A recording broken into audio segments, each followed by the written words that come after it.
நீங்கள் பார்த்து கொண்டிருப்பது நமது ஹெவன் டிவி. அதிகாலையில் கர்த்தரை நீ தேடினால் தென்படுவார், உனக்கு முன் வருவார். முழு மனதோடு அவரை நீ கூப்பிட்டால் பதில் தருவார், வழி காட்டிடுவார். மகளிர் மன்றாட்டு ஜெப நேரம், மன்றாடி ஜெபிக்க இது தருணம். மகளிர் மன்றாட்டு ஜெப நேரம், மன்றாடி ஜெபிக்க இது தருணம்.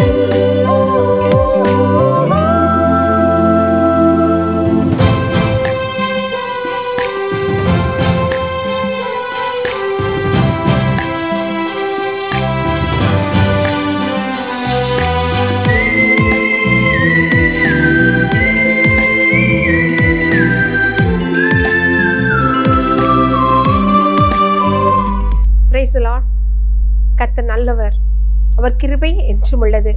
இன்றைக்கும் அவருடைய கிருபையினால் நாம் கூடி வந்திருக்கிறோம். கர்த்தர் நம்மை ஆசீர்வதித்திருக்கிறார். நாம் ஜெபிக்கும்படியாய் தேவ சமூகத்தில் கடந்து வந்திருக்கிறோம். இந்த வேளையில் கர்த்தர் தாமே நம்மோடு கூட பேசுவாராக. ஜெபிக்கும்படியாய் பரிசுத்த ஆவியானவர் தாமே நமக்குள் இருந்து சொல்லனா பெருமூச்சோடு கூட பரிந்து பேசுவாராக. வேதம் நமக்கு கற்று தந்திருக்கிறபடி நாம் எல்லாரும் அவருடைய ஜனங்கள், அவர் மேய்ச்சலின் ஆடுகள். அவர் நம்மை குறித்து பல திட்டங்களை வைத்திருக்கிறார். ஒவ்வொருவரையும் அவர் சிருஷ்டிக்கும் போது பல திட்டங்களை கொண்டே அவர் சிருஷ்டித்தார். ஆனால் நாமோ நம்ம ஏன் பிறந்தோம் என்ற திட்டத்தை அறியாதவர்களாக நாம் சொல்லி கொண்டிருக்கிறோம். ஏன் பிறந்தேன்னு சொல்லி. நம்ம பிறந்ததற்கு ஒரு நோக்கம் உண்டு. உலகத்துல பாடுகள், பிரச்சனைகள், பிரயாசங்கள் வரும் பொழுது நாம் சோர்ந்து போய் ஏன் கர்த்தாவே என்று கேட்கிற சூழ்நிலைக்குள் தள்ளப்படுகிறோம். இன்றைக்கும் வேதத்திலிருந்து லூக்கா எழுதின சுவிசேஷம் அதனுடைய 5ஆம் அதிகாரத்தின் 5-6 வசனம் சொல்லுகிற வார்த்தையை நாம் தியானிக்க போகிறோம். அதனுடைய 5-6 வசனம் இவ்விதமாய் சொல்லுகிறது. அதற்கு சீமோன், ஐயரே, ராமுழுவதும் நாங்கள் பிரயாசப்பட்டும் ஒன்றும் அகப்படவில்லை, ஆகிலும் உம்முடைய வார்த்தையின்படியே வலையை போடுகிறேன் என்றான். அந்தபடியே அவர்கள் செய்து தங்கள் வலை கிழிந்து போகத்தக்கதாக மிகுதியான மீன்களை பிடித்தார்கள். அல்லேலூயா! தங்கள் வலை கிழிந்து போகும்படி மிகுதியாய் பிடித்தார்கள். ராமுழுவதும் பிரயாசப்பட்டும் ஒன்றும் அகப்படாமல் போயிருந்தும், அவருடைய பிரயாசம் எல்லாம் வீணா போயிருந்தோம், இயேசுவின் ஆலோசனையை கேட்டு இயேசு சொன்ன வார்த்தைக்கு கீழ்ப்படிந்து ஒன்றும் அவரிடத்துல மறு உத்தரம் கேட்காதபடிக்கு அவர் சொன்னதை செய்தார்கள். சொன்னதை செய்த பொழுது அது அப்படியே நடந்தது. வலை கிழிந்து போக மட்டும் ஆசீர்வதித்தார். அவர்களால் இழுத்து வெளியே கொண்டு போக முடியாத அளவுக்கு மிகுதியான திரளான செல்வத்தை, திரளான மீன்களை அவர் கொடுத்தார். அவர்கள் தாங்கள் மாத்திரம் தங்கள் படகுகளில் அதை இழுத்து ஏற்றி வர முடியாதபடி பக்கத்து படகுகளில் இருக்கிறவர்களையும் அழைத்து அவர்களுக்கு உதவி செய்யப்படியாய் கேட்டுக்கொண்டார்கள் என்று நாம் வேத பகுதியிலே வாசிக்கிறோம். பிரியமானவர்களே, பிரயாசங்கள் நிறைந்த உலகத்தில் நாம் வாழ்ந்து கொண்டிருக்கிறோம். எத்தனை விதமான பிரயாசங்கள். அனுதின ஆகாரத்துக்கு போராடி ஓடி ஓடி உழைக்க வேண்டிய சூழ்நிலைக்குள் இருந்து கொண்டிருக்கிறோம்.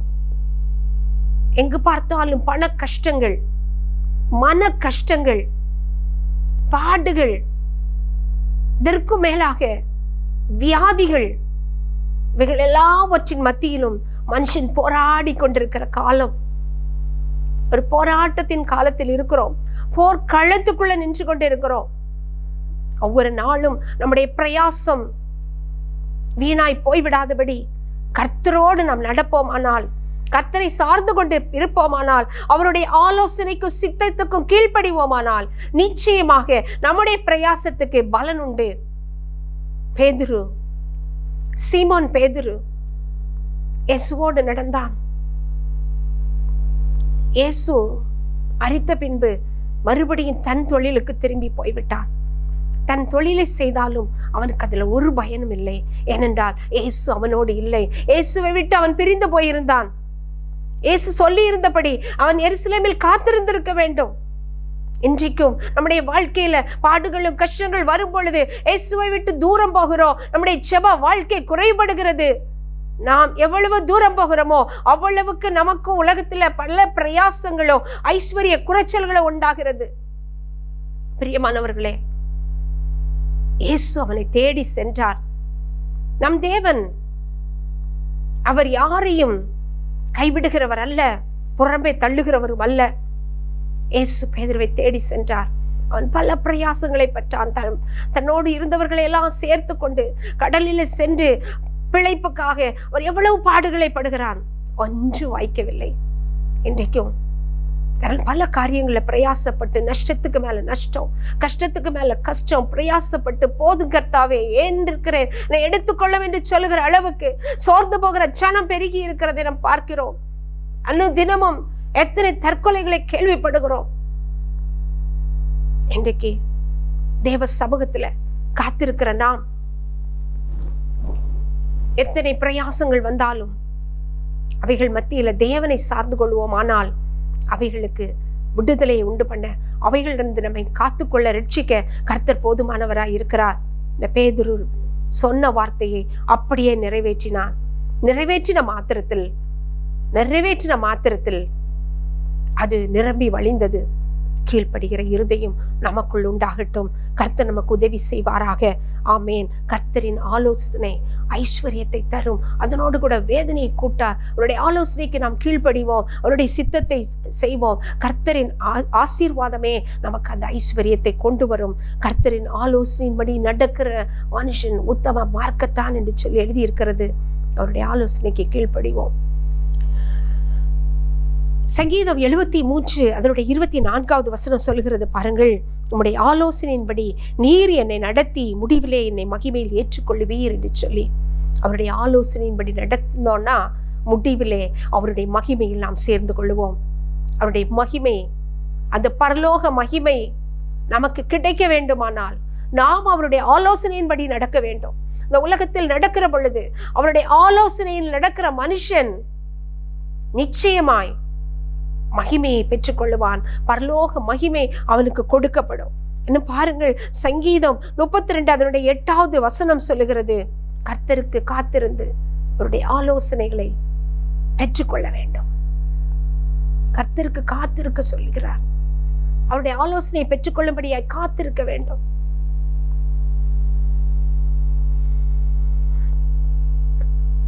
நான் உனக்கு போதித்து நீ நடக்க வேண்டிய வழியை உனக்கு காட்டுவேன், உன்மேல் என் கண்ணை வைத்து உனக்கு ஆலோசனை சொல்லுவேன் என்று சொன்ன கர்த்தர் போதித்து நடத்துவார், ஆலோசனை தருவார்.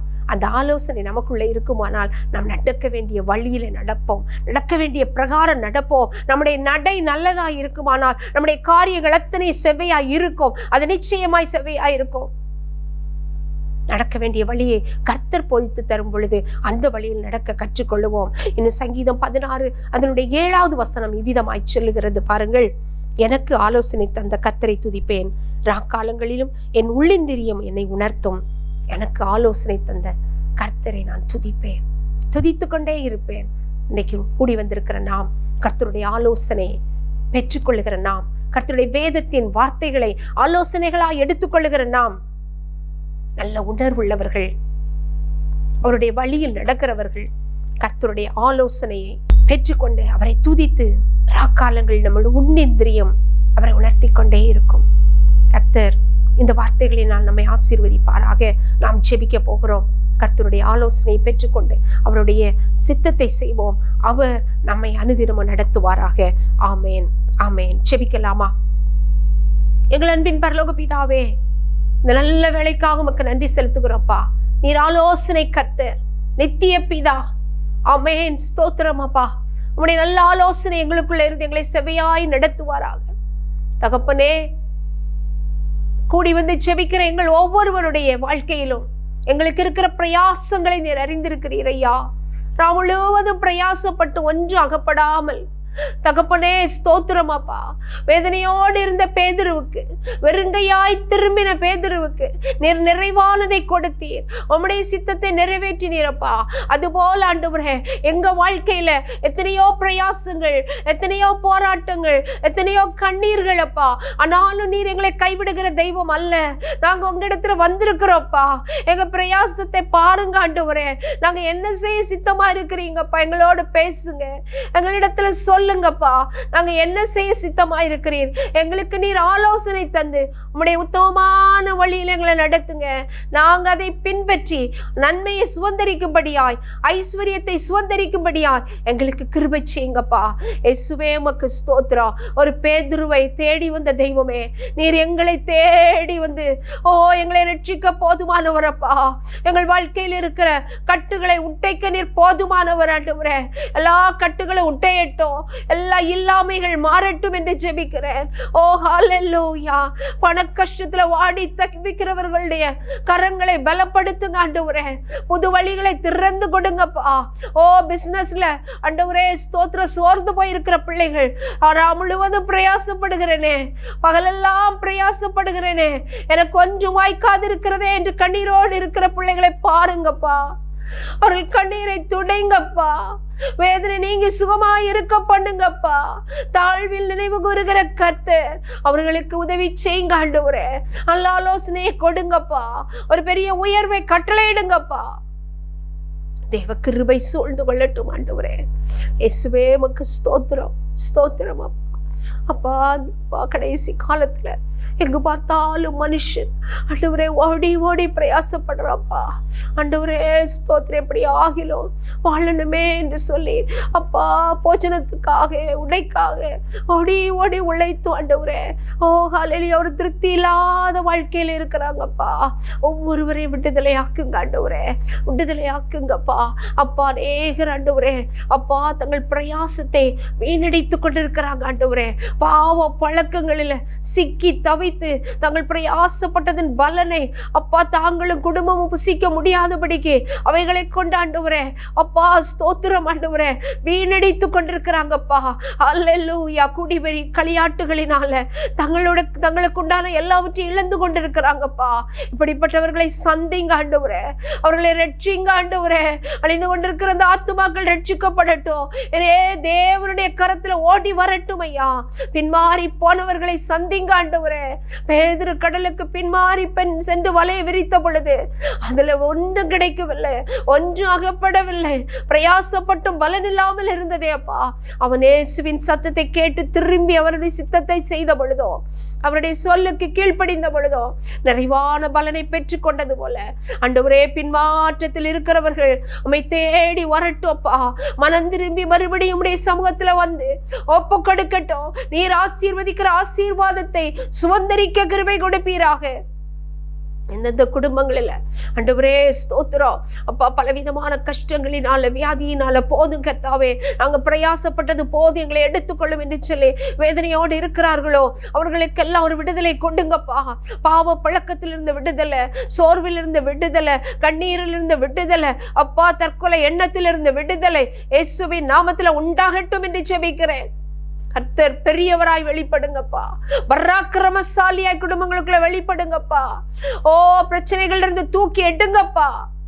அவளுடைய பிரயாசத்தின் பலனை அவர்கள் புசிக்கட்டும் ஆண்டவரே. தேவன் அனுகூலமானதை செய்யும். தாழ்த்தி உங்க கரங்களில் அர்ப்பணிக்கிறேன். நீர் ஆளுகை செய்யும், காத்துக்கொள்ளும் தகப்பனே. போதை பொருட்களுக்கும் ஆண்டவரே, குடிவரிக்கும் அகப்பட்டு கிடக்கிற வாலிபர்களுக்காக வருகிறேன் ஆண்டவரே. அப்படிப்பட்ட பிள்ளைகளை எல்லாம் சந்திங்கப்பா.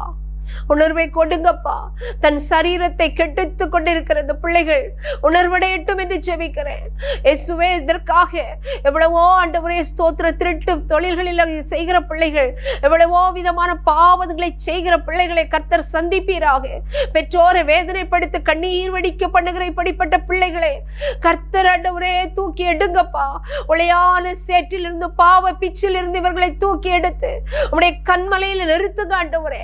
கண்மலை கன்மலையாகிய கிறிஸ்துவின் மேல நிறுத்துங்கப்பா.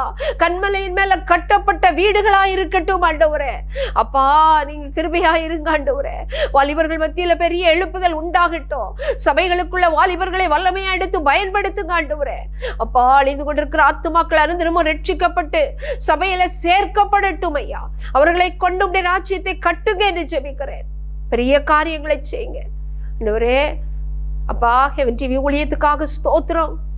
இந்த ஊழியத்தை கர்த்தர் ஆசீர்வதித்து மூலை முடுக்கெல்லாம் உடைய வார்த்தைகள் கடந்து சென்று இயேசுவே ஆண்டவர் என்று அறிக்கை செய்து கர்த்தருடைய ரட்சிப்பை பிரகடனப்படுத்த நீர் அதிகமாய் வல்லமை எடுத்து பயன்படுத்துங்க. ஃபவுண்டருக்காக ஸ்தோத்திரம். ஊழியம் செய்கிறவர்களுக்காக ஸ்தோத்திரம். இதை நீர் இன்னும் ஆசீர்வதித்து பெருகவே பெருக பண்ணுங்கப்பா. இயேசு கிறிஸ்துவின் நாமத்துல இதை ஆண்டவரே இந்த மீடியா அப்பா ஸ்தோத்திர தேசம் எங்கும் உலகம் எங்கும் வல்லமையான செயல்களை செய்யட்டும் என்று ஜெபிக்கிறேன். அப்படியே கர்த்தாவே நேபாள் ஊழியத்தை ஆசீர்வதியும். தேவ மகிமை சூழ்ந்து கொள்ளட்டும். உம்முடைய நாம மாத்திர மகிமைப்படட்டும் அப்பா. அந்த தேசம் கர்த்தருக்கு சொந்தமாகட்டும். தேசத்தில் நடக்கிற ஊழியங்கள் நீர் கை கொடுக்கும்படியாய் ஜெபிக்கிறேன். உம்முடைய ஜனங்களை எழுப்பி நீர் தேவைகளை சந்திப்பீராக. நேபாள் ஜனங்களை கொண்டே நேபாளை ஆண்டவரே ரட்சிப்புக்குள்ள நடத்துங்க. விக்கிரகங்களை மாற்றுங்க என்று ஜெபிக்கிறேன். கர்த்தருடைய ஆவியானவர் பலத்த கிரியைகளை செய்யுங்க. ஃபீட் நேஷன் ஊழியம், பக்கெட் ஆஃப் கோப் எல்லா ஊழியங்களையும் தேவனே நீங்க ஆண்டவரே பொறுப்படுங்கப்பா. ஆவியானவருடைய கரத்துல சகலத்தையும் வைக்கிறோம். நீர் ஆளுகை செய்யும். பெரிய ஆசீர்வாதத்தை நாங்கள் சுதந்திரித்துக் கொள்கிறோம். உம்முடைய நல்ல ஆலோசனைகளை செவ்வையாய் நடத்தட்டும். தாழ்த்துகிறோம். மீதியான நேரம் கூட இரும். இயேசு கிறிஸ்துவின் இன்ப நாமத்திலே ஜெபிக்கிறேன். ஜெபத்தை கேளு எங்கள் ஜீவனுள்ள நல்ல பிதாவே. ஆமேன் ஆமேன். என் ஆத்துமாவே கர்த்தரை ஸ்தோத்திரி. என் முழு உள்ளமே அவருடைய பரிசுத்த நாமத்தை ஸ்தோத்திரி. என் ஆத்துமாவே கர்த்தரை ஸ்தோத்திரி. கர்த்தர் செய்த சகல உபகாரங்களை மறவாதே. ஆமேன் ஆமேன். God bless you all. God bless you. துவைக்கவும் என்று நான் இருந்தேன். ஜெபிக்கவும் கொடுக்கவும் என்று தான் உணர்ந்தேன். சமைக்கவும் துவைக்கவும் என்று நான் இருந்தேன். ஜெபிக்கவும் கொடுக்கவும்